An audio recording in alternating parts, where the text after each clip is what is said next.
Yes. Good afternoon, everybody. It is 2 o'clock. Welcome to the Cabinet meeting. Remember, it's broadcast via the website. Will be archived. You can watch it afterwards.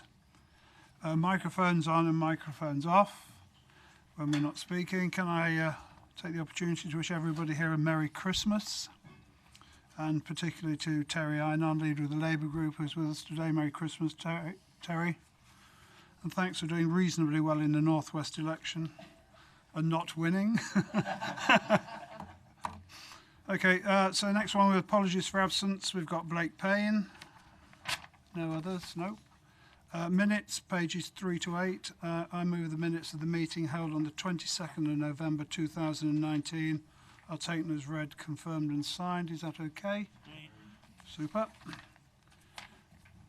Urgent items. There is one urgent item today, a report from the Chief concerning a Section 106 agreement for the Barwell Sustainable Urban Extension.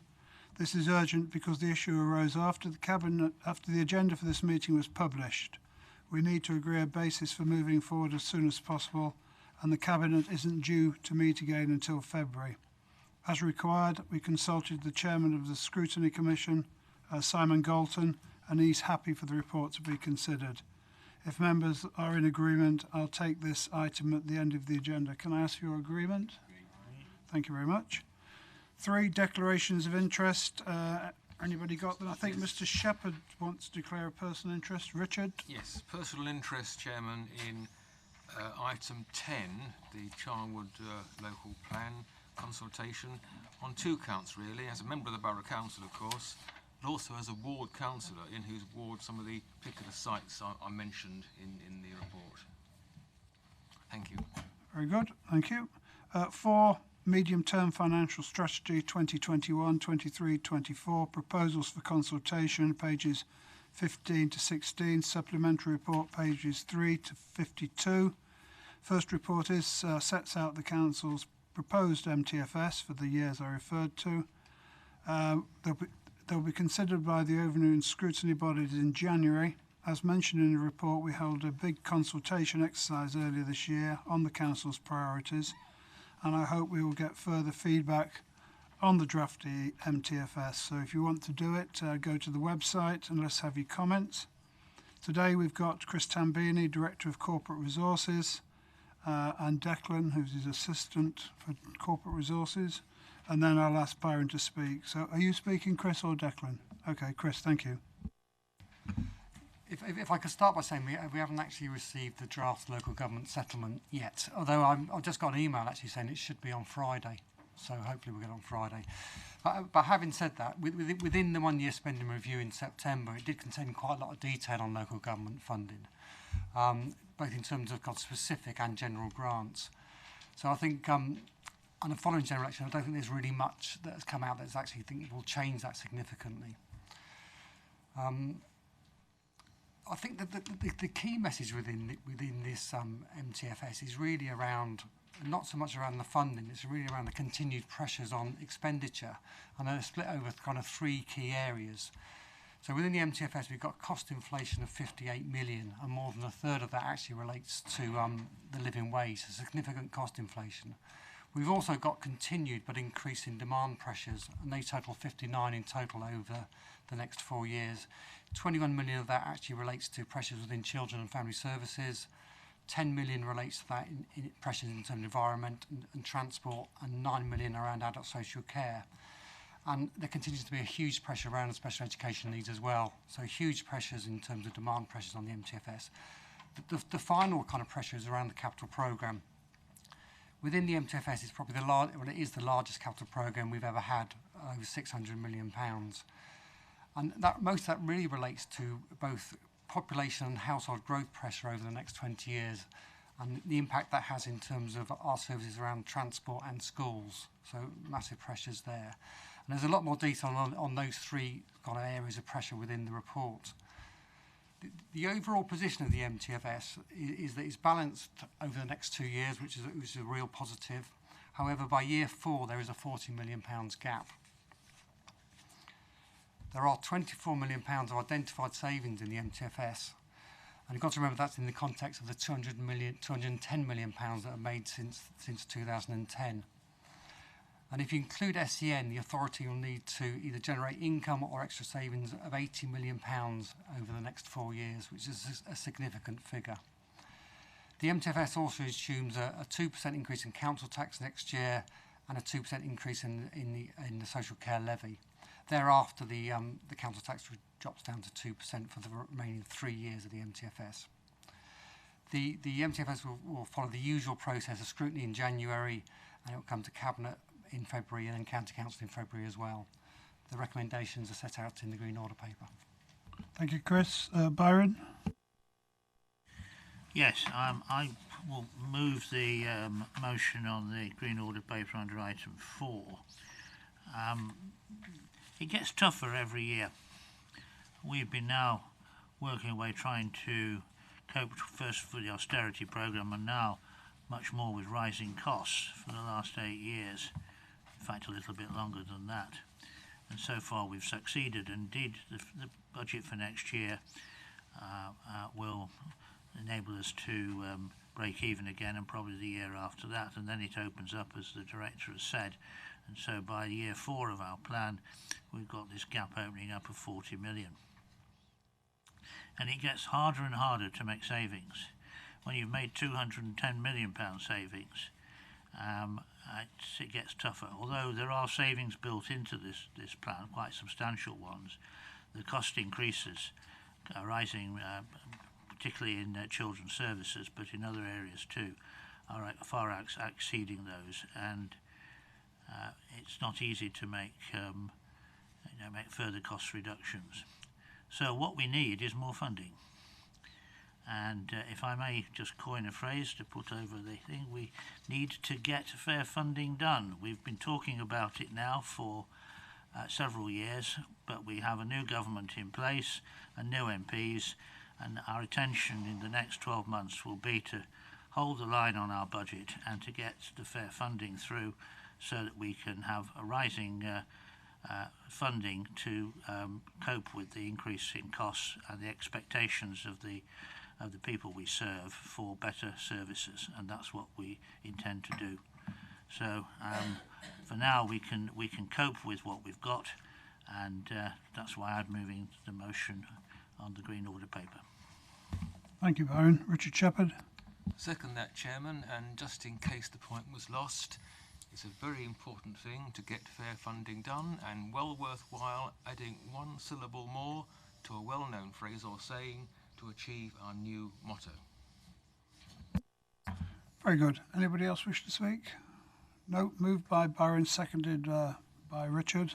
All in favour of getting fair funding done? Thank you. Thank you, Chris. Thank you, Declan.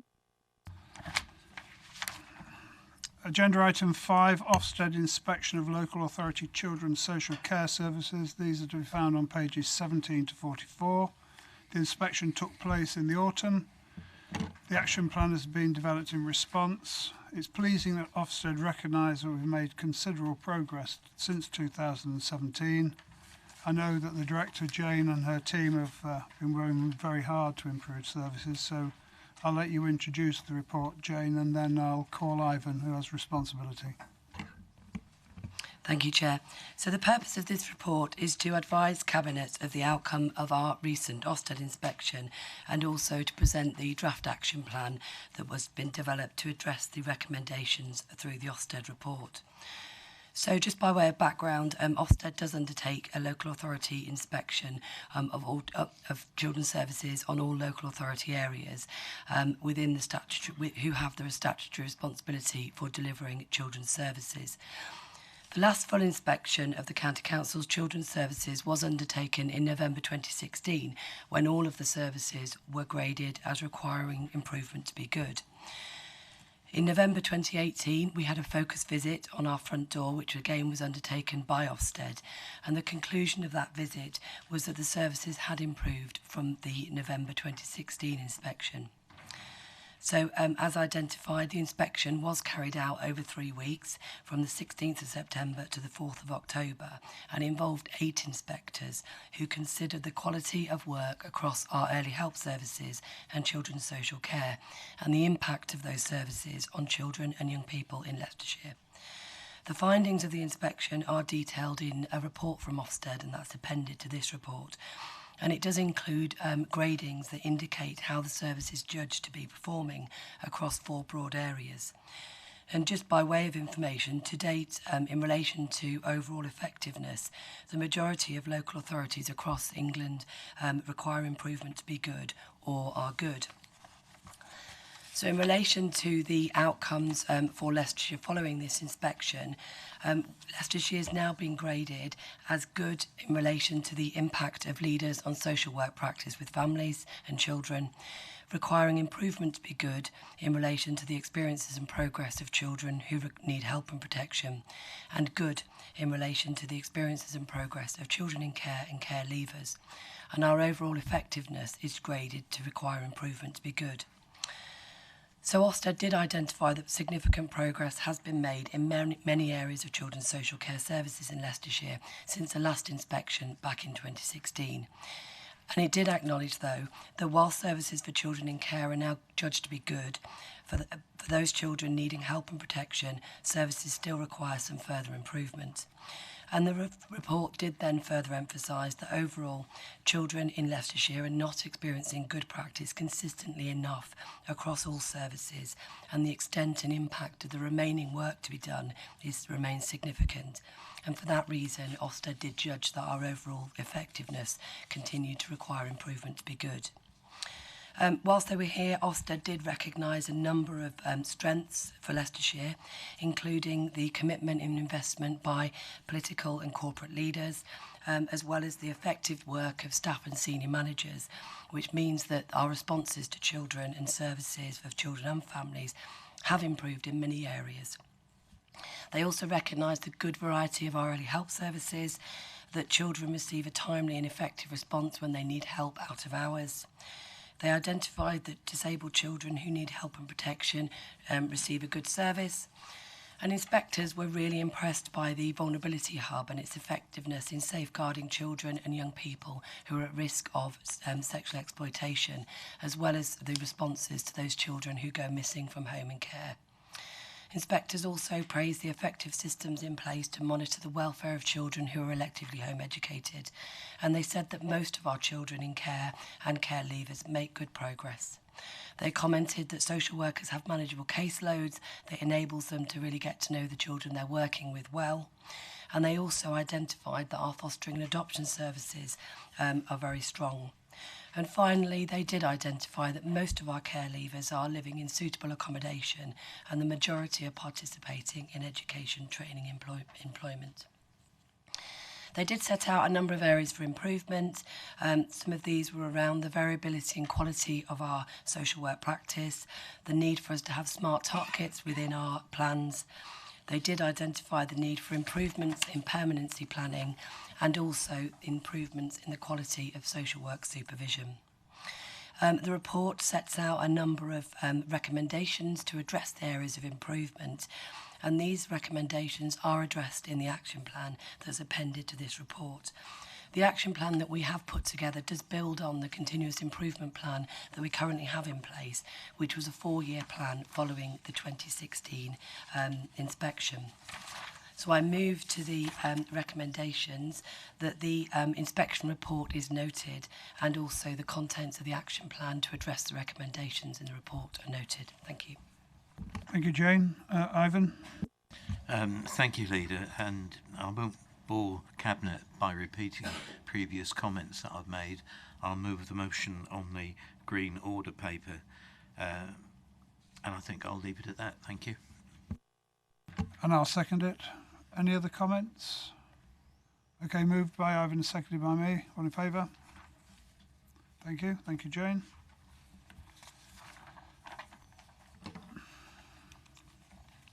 Agenda item 6, corporate parenting strategy.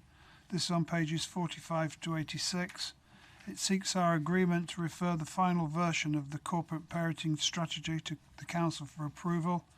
It sets out our role as corporate parent to more than 600 children and young people in care, as well as the 200 people who have left care but still need support. So Jane, again, the Director of Children and Family Services, will present, and then I'll be calling Ivan. Jane? Thank you. So this report presents to Cabinet the final draft of our corporate parenting strategy that sets out the responsibilities of Leicestershire County Council as the corporate parent to our children in care and care leavers. So on the 13th of September, Cabinet received a report to seek approval to consult on the draft corporate parenting strategy. And the report that accompanied this did set out the legislative background to the Council's role as corporate parent and the principles under which it operates. The consultation on the draft strategy took place between the 16th of October and the 5th of November, and that included consultation with our Children in Care Council and our Supporting Young People After Care Council, so our care leavers. And it also included consultation with a wide range of partners. The draft strategy was also considered by the Corporate Parenting Board. The consultation ensured that the voice of children as to what makes a good corporate parent was represented in the final document, and you can read that within the corporate parenting strategy as set out in front of you. The feedback from partner agencies and members was that the strategy was informative and comprehensive, and that it gave a good overview of the aspirations, expectations and the role of us as corporate parents.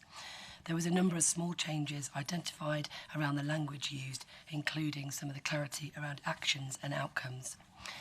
The main feedback, both from children and adults, was that whilst the document was informative, it wasn't particularly child-friendly. So we have set up a task and finish group with a group of children in care in order to develop a more child-focused document. The draft strategy was taken to the Children and Families Overview and Scrutiny, and they considered the report. Overall, they welcomed the strategy and identified that the collective and individual responsibility of counsellors had been detailed throughout the 7 key principles. So, as set out, the strategy does describe the Council's corporate parenting role for our 613 children in care and 229 care leavers, and the importance of voice and choice, safety and achievement and self-esteem in raising the aspirations for these children. The Council's promise to children in care and care leavers sets out its commitment and that of its partners to provide the best support, guidance and care to our children in care and care leavers. And the strategy details that the lead member for Children's Services and the Director of Children's Services are required by law to hold direct local accountability for the effectiveness, availability and value for money of the local authority's children's services.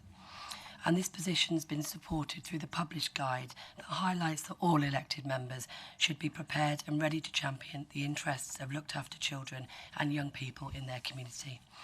And finally, Leicestershire's governance arrangements are detailed in the strategy, highlighting that strong corporate parenting means strong leadership, challenge and accountability at every level. So I'll move to the recommendations that the consultation and comments are noted and that corporate parenting strategy is submitted to full council in February. Thank you. Very good, Jane. Ivan? Thank you, Leader. I'm going to turn back to the Ofsted report, page 10 of the official report, paragraph 43. The local authority is a good corporate parent. And that's the base that we start from. But good isn't enough. You wouldn't just want to be a good parent. You'd want to be an excellent parent or an outstanding parent. And I see this strategy as another brick in the wall to achieving excellence. So I will move the motion on the green order paper. This, of course, is one of the very rare documents that has a photograph of me in it. I had my arm twisted for that. Thank you. Well, I'll second it. We can't hold your photograph against the document. I think it's exceedingly important that we all do recognise we are corporate parents. 613 children in care and 229 that have left. A total of 842 young people who were parents too. And thank Ivan for the work he does and the work you do, Jane. Anybody else wish to speak? No, can we all support Ivan in his work? Thank you. Thank you very much.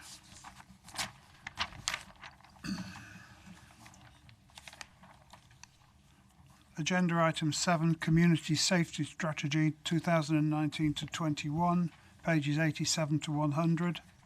As with the previous item, this report seeks our agreement to refer the strategy to the full council for approval. The strategy sets out the council's roles and responsibilities with regard to crime and disorder issues and its priorities, which are based on existing work done via the Leicestershire Safer Community Strategy Board with our partners. Jane, you're going to present this again as the Director of Children and Family Services. Then again, I'll be calling Ivan. So over to you, Jane. Thank you. So the purpose of this report is to advise Cabinet of the outcome of the consultation on the draft Community Safety Strategy and to seek approval for that strategy to go to full council for approval in February. So the Cabinet received a report at its meeting on the 13th seeking approval to consult on the draft strategy. And the report also outlined the duties placed on local authorities in Leicestershire and how the various agencies involved work together in relation to community safety. So the Leicestershire Safer Community Strategy Board coordinates the safer communities priorities across Leicester, Leicestershire and Rutland and includes representatives from a range of responsible authorities in relation to community safety. The Police and Crime Commissioners and Community Safety Partnerships do have responsibility for the oversight of local police force and introducing a force-wide police and crime plan for their region. And the district-based CSPs have responsibility for introducing a plan to reduce crime and disorder in the locality, recognising that there may well be some crossover between the PCC role and that of the CSPs. The Council's Community Safety Team liaises with district councils and other agencies to plan and coordinate work and provides data and support to community safety partnerships. So the appended Community Safety Strategy sets out the details of the relevant legislation in relation to the County Council's responsibilities for crime and disorder matters. It also provides an overview of the role of the Community Safety Team and also outlines the crime and disorder priorities agreed by the Community Safety Partnerships across Leicestershire and the priorities of the Police and Crime Commissioner. The strategy also sets out a number of county-wide priorities for community safety as detailed at the top of page 90. So the consultation with stakeholders in relation to the draft strategy took place over 8 weeks between 16th September and 11th of November, and the consultation involved consideration of the strategy by the Scrutiny Commission on the 6th of November and also via an online survey forwarded to all stakeholders. The Scrutiny Commission supported the draft Community Care Safety Strategy at its meeting and had no significant concerns in relation to its content. In relation to the online responses, a total of 11 were received, and the majority of which were positive, indicating that the purpose and aims of the strategy were clear and that the approach for adopting an online web-based community safety agreement was helpful. So as a result of the feedback, there were a number of minor additions made to the strategy, and they've been detailed in paragraph 22. So if I move to the recommendations, it's recommended that the response to the consultation on the draft strategy is noted and that the Community Safety Strategy is submitted to Council for approval on the 19th of February. Very good, Jane. Thank you. Ivan? Thank you, Leader. Yeah, I was really pleased that there were no significant concerns when the document went to the Scrutiny Commission. Would have liked more people to have responded than the 11 that we've got noted in the report. Paragraph 22 does outline some of the directions that were taken into account in terms of the final draft strategy, and I shall look forward to taking this to the full council next year. Thank you, Ivan. Louise? I'm happy to second, and I think it shows how important it is for all organisations to be working in partnership to deliver the very best we can for the residents of Leicestershire. Super. Can't agree with that more. All in favour? Thank you. Thank you, Jane. You're off duty now. 8, recommissioning of substance misuse treatment and recovery services. These are on pages 101 to 104.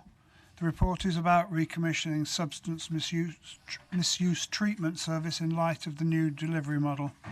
Today we've got Mike Sands, Director of Public Health, to present the report, and then I shall be calling Lee, who is responsible. Okay, Mike? Yep, thank you, Leader. So last month, Cabinet saw the approval of the broader substance misuse strategy. for the council. This paper comes back to our focus on ensuring best value from the range of services that we provide. So as paragraph 14 says, the Early Help Prevention Review identified substance misuse services as an area where savings could be made as part of the MTFS, with a requirement to save an additional £100,000 in addition to the £625,000 that we saved when the community-based treatment service was recommissioned in 2016. That saving was to be made by combining 3 separate services, 2 of which at the time of the review were the responsibility of public health, and the other one was the responsibility of adults and communities. And we've been awaiting, it's 2016 that review was done, we've been waiting since then for the contract dates to kind of wind themselves out so we can do this fairly seamlessly. The 3 existing services are the community-based treatment service provided by Turning Point, an inpatient detox service provided by Framework, which is based in Nottingham, and residential rehabilitation placements delivered by a framework contract by a range of providers. Pardon me. The new service, or the new model, is set out in paragraph 18, and that seeks to streamline these 3 separate services into a fully integrated treatment pathway alongside a community-based service that's about recovery as much as it is about treatment. Having consulted widely on last month's strategy, and with the new service, although we call it as being a new model, essentially it's a better way of providing the 3 existing services into one whole. But it's fundamentally the same service model. There's no requirement to consult additionally on the model, so the intention really is just to move straight through into procurement in time to get the new service in place for April 2021, subject to Cabinet approval. So a fairly straightforward sense of 3 services into one going forward. Been slightly slow getting this done than Brexit then. I was tempted to say, Yeah. let's get service, Yeah, let's get substance misuse done. Yes, well, say it when you wind up. Over to you, Lee. I think we use fairer funding now. I think that's the word, the buzzword. Thank you for that, Mike. I think the page 102, the service going forward from April 2021 will be a £4 million annual budget for this.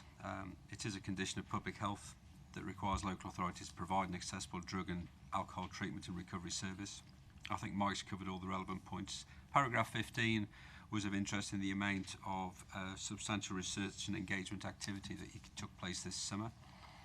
And I think that really says that what is offered here and what is proposed for recovery and treatment, as outlined in paragraph 18, is a good service still offered by Public Health through the County Council. So happy to propose the recommendations on the Green Order paper. Thank you. Richard? Happy to second. Microphone off, Lee. All happy to support this? Thank you. Very good. Agenda item 9, the exception to contract procedure rules, proposed appointment of a provider to deliver Warm Homes project. This is on pages 105 to 110. It's seeking an agreement to an exception to contract procedure rules for this project. This would see the council working with E.ON to help residents on low incomes improve the heating and insulation of their homes. So Mike Sands, the Director of Public Health, is going to tell us more about it. And then again, it's Lee Brecken's responsibility, so I shall call you then, Lee. Mike? Yep, thank you, Leader. So it's a good news story, this one, I think. So as you said, the purpose of the report is to request an exception to contract procedure rules to directly award to E.ON to deliver a project to help address fuel poverty throughout Leicestershire. Reducing excess winter deaths, that's the number of deaths of people who die in winter above and beyond the seasonal average, the annual average, is a key target within public health. And as such, we take a range of measures to improve energy efficiency within Leicestershire. As well as reducing deaths, such measures also demonstrate our commitment to reducing carbon emissions too. As such, the report sets out that the council made a successful bid to a community interest company, Affordable Warmth Solutions, for funding to install central heating in houses without any that meet certain criteria, and develop other measures such as insulation, installation, energy efficiency advice, etc., etc. The bid overall, it's not an insubstantial amount of money, so the total project value is not far short of £3.5 million over a 2-year period. This is made up of the successful grant that's £1.7 million, £1 million from the supplier that we are now looking to award the contract to partner with, and the remainder is additional funding from organisations like National Grid, staff resources in kind, etc., etc. And I would like to thank Alex Clark as the Warm Homes Officer who sits in Simon's team for leading such a high value and indeed successful bid. It was a funny bid process in as much as we were required to partner with an outside energy supplier as part of the bid process, partly because the bid process required a commitment for third-party funding, including being able to access additional grant funding as part of the obligations on energy companies to sort of pay for schemes and things, and partly to access detailed technical advice on the cost of the works and the resources available from energy suppliers. Bearing in mind, neither me nor Simon are any good at installing gas boilers. You wouldn't want us to be doing that as part of the project. So during the run-up to the bid process, E.ON were the only energy supplier that actually came forward to support the council in the bid process. And factoring in the extensive support we got from our legal and commissioning colleagues regarding procurement options and with a pending bid submission deadline, it was determined that a direct award after the successful bid was the only viable option other than abandoning the project altogether, which we wouldn't want to have done. So having now been successful in the application, it's requested that a direct award be granted to E.ON as the kind of bid partner to enable them to be the council's works delivery partner for the grant-funded scheme. And as mentioned earlier, it would be impractical to team up with an alternative firm as E.ON's costings were specific to the bid and their ability to deliver what they said they would. Additionally, because it works basically the installation of central heating systems and boilers, etc., it means it's classified as a works contract, with the proposed contract being below the threshold for advertising works under the Public Regulations 2015. So with that, I would point towards the Green Order paper at that stage. Thank you, Mike. Lee? Thank you, Leader. Good news story. Tackling fuel poverty, 3.4 million over 2 years. And it doesn't affect any of the budgets or funding that currently sits within the Warm Homes team. So just a really well done to the team for being successful. Local authorities and registered social landlords had the opportunity to bid. We were successful, so good luck with the work. So I'm happy to recommend as per the Green Order paper, Leader. Thank you. Richard? I'd like to second that, Chairman. Well, I'm happy with it, and it's happy to place on record our thanks to E.ON, really, if they've been the only bidders. I mean, we hear a lot of criticism on energy companies, but it's nice when we can actually praise an energy company for doing some good work. So thank you very much, E.ON, and thank you to your team for the bids and the work. All happy? Thank you. Thanks, Mike. 10 is the response to Charnwood Borough Council's draft Charnwood Local Plan. This is for the years 2019 to 2036. It's their preferred option for consultation. It's on pages 111 to 154. Tom Pennell, who's the Assistant Chief Executive, will present the report, and then Trevor Pendleton, who has responsibility, will speak to it. So, Tom? Thank you, Leader.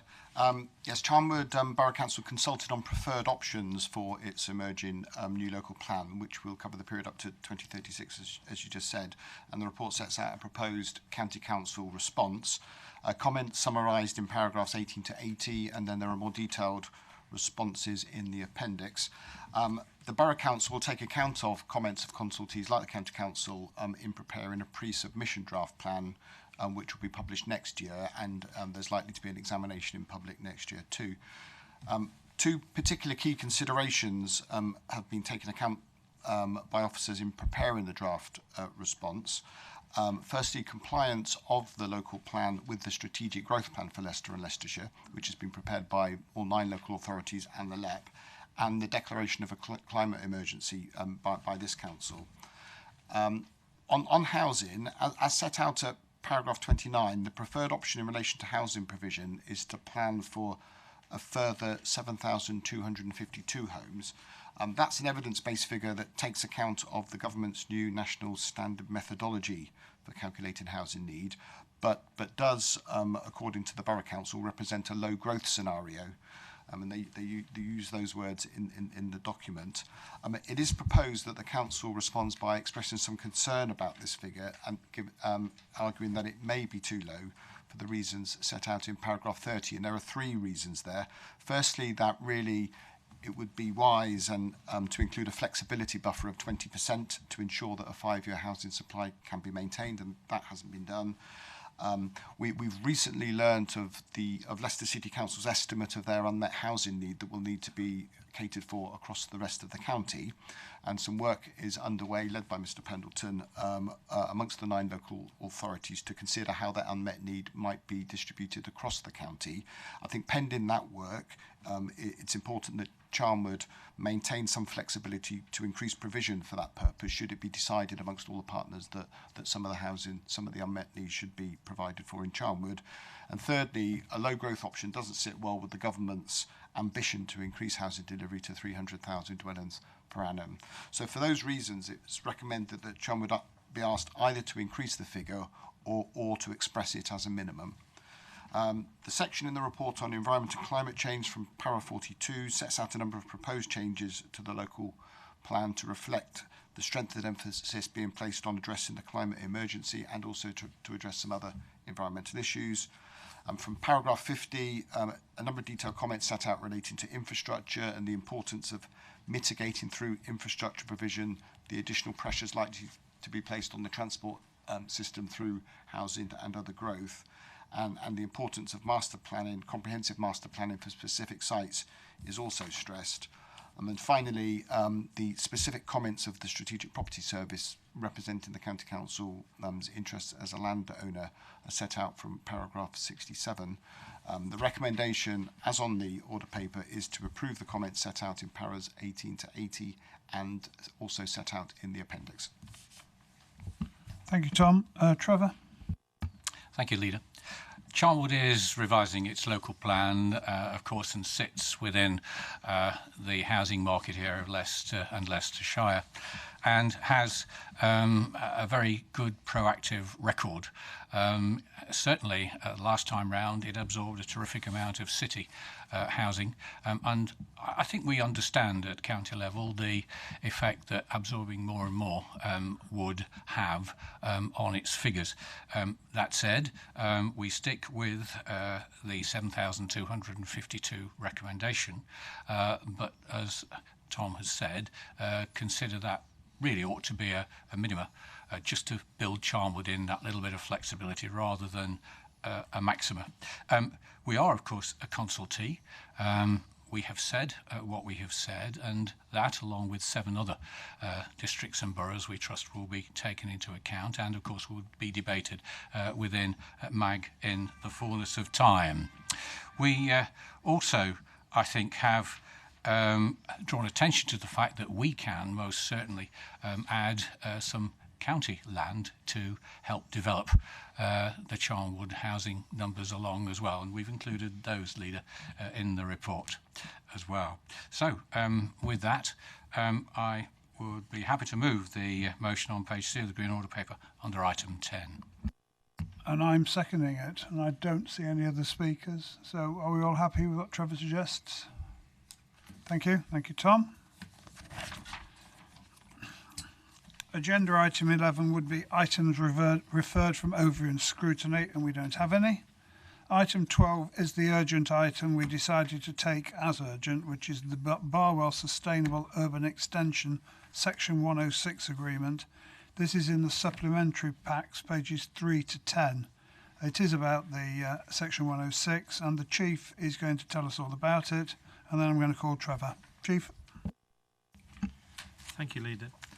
The first thing to say is that the County Council supports the Barwell Sustainable Urban Extension, known as the SUE. It includes up to 2,500 new homes. We understand the importance of it for Hinckley and Bosworth in meeting its 5-year housing land supply.